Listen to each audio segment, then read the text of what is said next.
been a little while here, Ken, but thank you for tuning in here to our CWC Family Connections time, where we do a little sermon recap. There's been a couple weeks where we haven't got together, and so... I came back from Alaska just for this. Yeah, exactly. So. Ken went on vacation to Alaska, and so now we're going to try to get this back rolling. Yeah. So, good to have you here. Thank you. Yeah, looks like you have started a new letter to study, Galatians. Yep. It's been kicking around for a while in the background, and I finally got to the point where it was going to happen whether I wanted it to or not. So that's where we are. Yeah. I definitely have enjoyed Galatians when I've studied it back in the past, but you had started your message by saying this is kind of a scathing letter. It's not real friendly. It's really right to the point.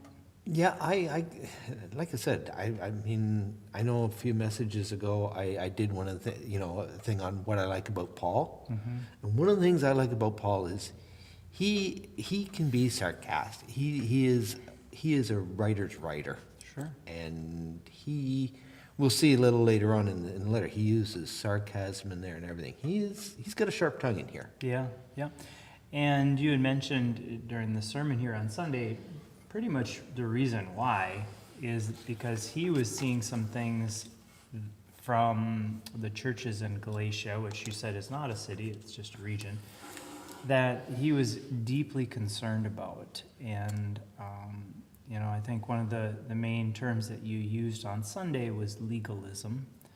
And Paul recognizing that how divisive that was. And you also mentioned as he opened up the letter that people were questioning his authority. Yeah. And so he uses his own story to address why this was a big issue and why he has the authority to even write this letter. Yeah, and part of that, I mean, the thing that was cool about that for me was the week before I had preached, and it was, I'd just come back from vacation, and I was preaching on story and how, some of the things that I experienced on the vacation, I felt God's speaking into me about some things and stuff like that. So, this just tied into that. We see how story can be an impact on people, and how Paul, because it's his story, is so passionate about it. And the other thing is when it's your story, nobody can say, you can't say that that's for sure. Sure. How do you know that's true? Paul knows it because he lived it. Right. Yep. And there again, part of his story is to recognize that he understands legalism. There was a way that he was taught that he could see the dangers firsthand because he lived those things. Well, not only did he live them, but he makes a point in the letter also that he enforced them. Right. He as I said, he was a Pharisee of Pharisees. He was taught under Gamaliel. He was a fanatic for what he believed in. Right. Yep, and used that fanaticism to try to destroy Christianity until he came to Christ. Yeah, and that I think is one of the things that when you're looking at Paul's story, to me, knowing how fanatic he was about wiping Christianity off the face of the earth, his zeal for Judaism, his upbringing, nothing but an act of God could change a person's heart like that. Right. Yeah, absolutely. You had kind of had some specific terms talking about legalism. One of the things was not only that it separated people, but it separated people because they were human-placed standards that placed a burden on us that God never intended us to carry. And especially the human-placed standards, that are a burden. When you said that, I it hit home just to say that that's a very good definition, because it's coming from a human mindset, Mm-hmm. saying, and then you also mentioned that it basically is saying Jesus was good, but not quite good enough. You need to also do this, Yeah. or have this in place. And so, not only did I think that was an appropriate understanding of legalism, but then you could see that that's what Paul was getting after. That's the dangers that he was seeing might occur. Yep. And he was, as I said, Paul has experienced this freedom that he's found in Christ. And what he sees people doing is placing themselves back in bondage to a legalistic system that would continually put them under the yoke of guilt and shame, because you can't live up to it. Right, exactly. And so you also mentioned, just before you even get into really the terms that Paul used, that since the beginning of Christianity, people have used the gospel in ways to control or manipulate, or to gain power, or to try to shift that power one way or another, so that even though we live in a day and age that has lots of information, lots of TV preachers, internet preachers, books, seminars, all this stuff, that the use of the gospel to try to make people do things a certain way has always been there. It has. It's not. People look at this and go, "How did we get here?" As if it's just a new occurrence of this sort of thing. But it really has been happening ever since the cross, in one form or another. You look at church history and some of the things that have been done. Oh yeah. I mean, it's just amazing. So, you look at what's going on now, and people get worried, and that how's the church going to survive this and everything else like that. Well, for me, I take comfort in the fact that I can read something like this and go, this is nothing new. And God has prevailed all over the place for the last couple thousand years. Right. It's not about to change. Yeah, and I'd agree in just that we can learn from people like Paul, who can see those warning signs and speak out about it. And yet, even though he spoke out about it, it didn't stop some of the hardship that even Roman people, when they finally adopted Christianity, used that to try to destroy other people. And so, like you said, that's been going on from the beginning of time. Yep. And then you got into really the letter itself, and probably the biggest emphasis was then on grace. And just to understand not only what grace is, but not only are we saved by grace, but to recognize that that's God's. I use the term, whenever I see grace, I think of the term intervention. That's him just coming into the situation and presenting himself as this is how this is done. Yeah. This is how this is going to work. And then the difference between God saying this is how it's going to work and my human understanding, legalism or desire to shape people to do it how I think. The difference is between those two, and take a real good understanding that what Christ did starts and just is established in grace. Yeah. And like I said in there too, it's at the end of it, the answer to the issues I think that we have is, I think, first of all, we need to understand just how important that grace is that we received. And sometimes, we know it, but do we know it, sort of thing. But the other thing is that we are supposed to be conduits of that grace now. And that's where that whole issue of legalism gets, and it's a dam that blocks the grace from flowing, Right. is what it is. Yeah. When we start looking at people and, like I said, that legalism allows us to operate in a prideful manner. Look at how much better I do at this than you, because I got 3 gold stars for the day and you only got 1, and that sort of thing. I did my Bible reading and everything. When we start doing that, and we create an us versus them sort of situation, and there is no way that the grace of Christ flows in and through us to others when we are putting up that dam. Right. Yeah, and I think that is the biggest point. Not only understanding grace, where we came from and what we've been forgiven of, or the struggles that we have had, but as you said, the gospel is all about me receiving it and letting it go through. Mm-hmm. And any sort of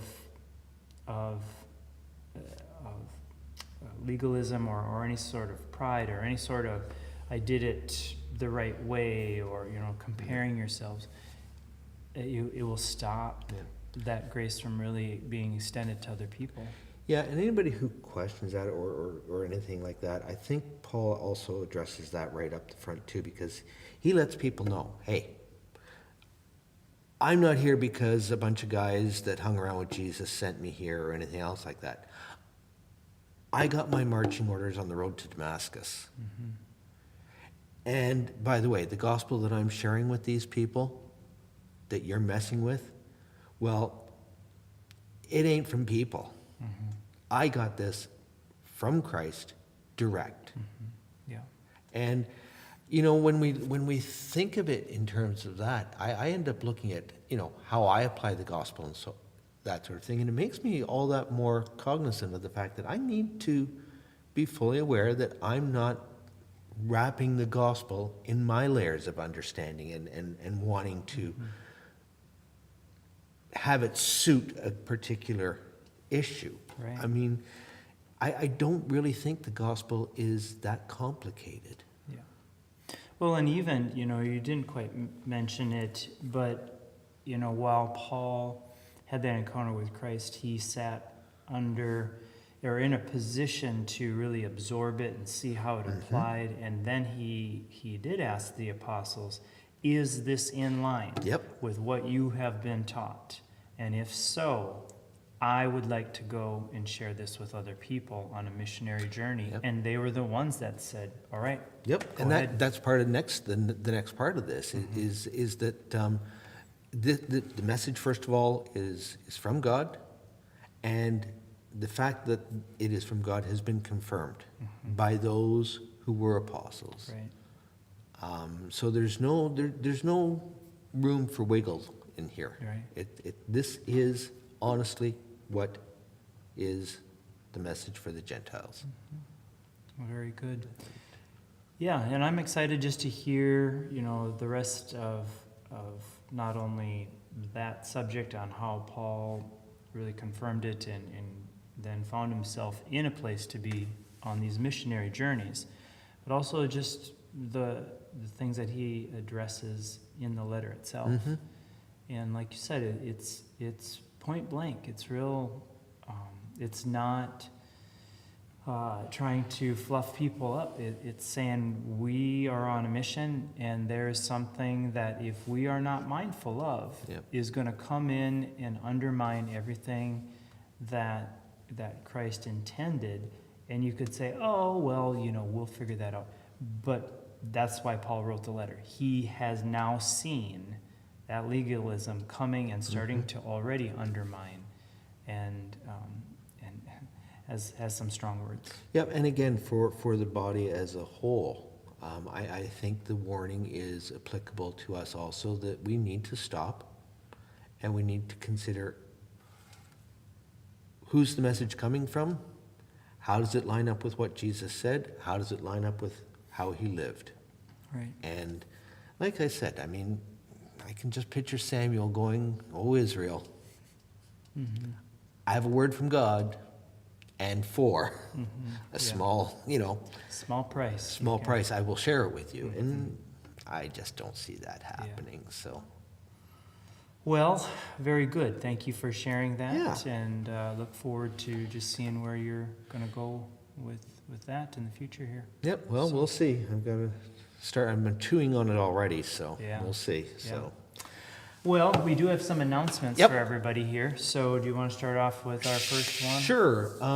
Everybody circle October 1st on your calendar, and I want you to start thinking about two things. Number one is what you can make as a side to go with some beef or brats.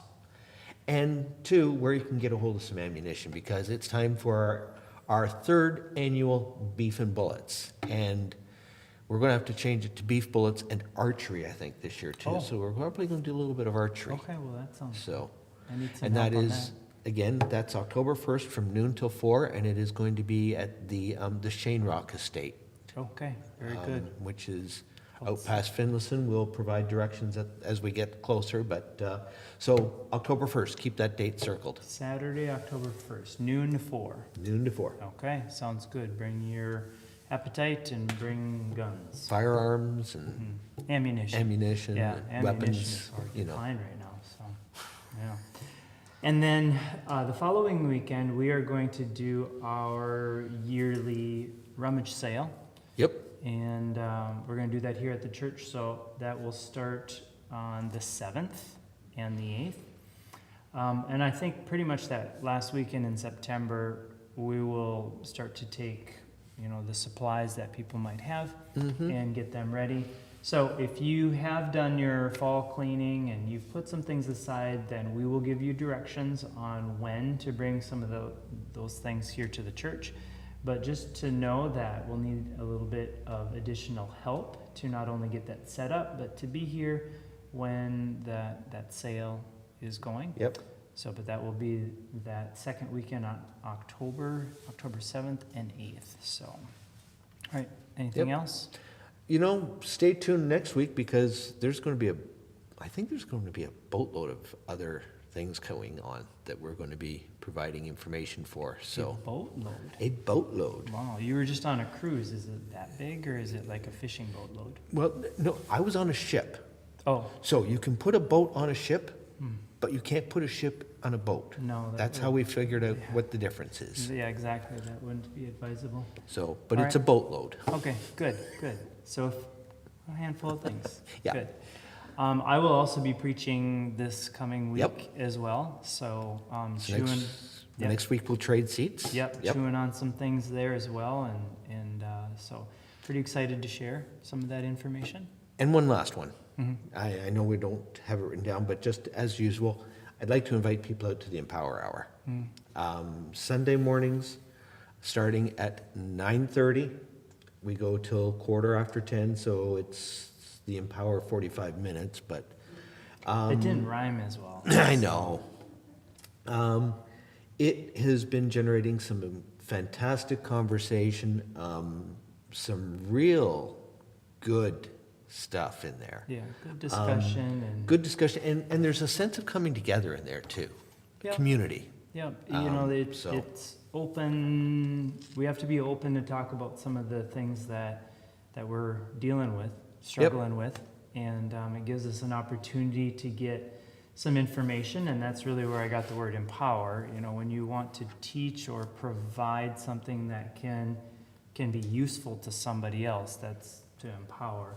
But not only that, just to really ask questions like, how does this work? What does this look like? And find some applicable situations to use that information. So we've been going through boundaries, and boundaries is a huge topic, but we're probably for the next 2 weeks still talking about boundaries for ourselves. Yeah. Because we're the only person that can manage ourselves. Nobody else is responsible for that. We're the only one who can initiate change, and yet, as we talked this last week, we need to put people around us so that change can not only continue with the momentum, but also that we have people mentoring and discipling and teaching us through that process. Yep. We cannot do these things on our own. And so it does breed that togetherness. Yep. And so we'll continue that conversation this Sunday at 9:30, that Empower Hour. So yes, I do invite everyone to come to that. And then once again, I'll be preaching after. So, Awesome. okay, anything else? Not that I can think I of. think we did a pretty good job after shaking the rust off for a couple weeks. Yep. So, I think so. all right. Well, thank you very much for being a part of just our little discussion here. And we hope to see you on Sunday. And then, but mark those two things on the calendar. Saturday, October 1st, beef and bullets. And the following weekend, our rummage sale here. Exactly. So, all right. Thanks for being a part of what we have tonight. Yep. God bless. Have a great rest of the week and see you on Sunday. See you later.